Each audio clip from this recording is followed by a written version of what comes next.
थेट पश्चिम बंगालमधून तिथे तृणमूल काँग्रेसचे खासदार कल्याण बॅनर्जींवर हल्ला करण्यात आलाय। भाजप कार्यकर्त्यांवर मारहाणीचा आरोपही करण्यात आलाय। काल अभिषेक बॅनर्जी यांच्यावर जीवघेणा हल्ला करण्यात आला होता। पश्चिम बंगालमधील सोनारपूर इथे निवडणूक हिंसाचारातील पीडितांची भेट घेण्यासाठी गेलेले खासदार अभिषेक बॅनर्जी हे घटनास्थळी पोहोचताच भाजप कार्यकर्त्यांनी त्यांना चारही बाजूंनी घेरत जोरदार घोषणाबाजी सुरू केली। संतप्त जमावाने अभिषेक बॅनर्जी यांच्यावर अंडी फेकली आहेत आणि त्यांचा शर्टही फाडलाय। परिस्थिती गंभीर बनल्यानं अखेर सुरक्षा रक्षकांनी त्यांना हेल्मेट घालून सुरक्षितपणे घटनास्थळावरून बाहेर काढलंय।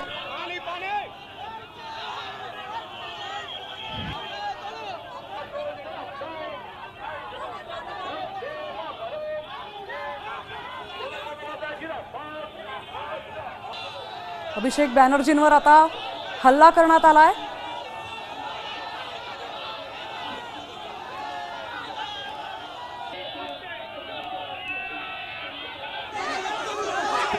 आज कल्याण बॅनर्जींवर हल्ला झालाय। काल अभिषेक बॅनर्जींवर देखील अशाच प्रकारे हल्ला करण्यात आला होता।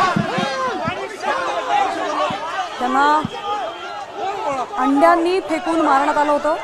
अंडी फेकून मारण्यात आलं होतं। तर पश्चिम बंगालमध्ये आता चांगलाच तणाव आपल्याला राजकीय वातावरणात पाहायला मिळतोय। भाजप कार्यकर्त्यांकडून हा हल्ला करण्यात आल्याची माहिती मिळते। सुरक्षा रक्षकांनी सध्या त्यांना हेल्मेट घालून सुरक्षितरित्या बाहेर काढलंय। काल अभिषेक बॅनर्जींवर हल्ला झाला होता, तर आज कल्याण बॅनर्जींवर हल्ला करण्यात आलाय।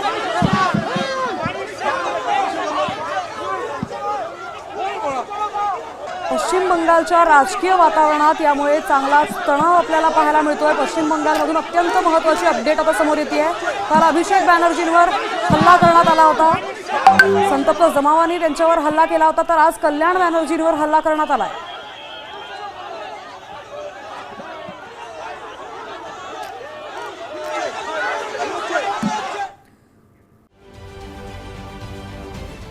महाराष्ट्रातील सर्व बातम्यांचे विश्वासार्ह व्यासपीठ, सकाळच्या सर्व सोशल मीडिया प्लॅटफॉर्मला लाईक, फॉलो आणि सबस्क्राईब करा। तसंच सर्व नोटिफिकेशनसाठी बेल आयकॉन प्रेस करायला विसरू नका।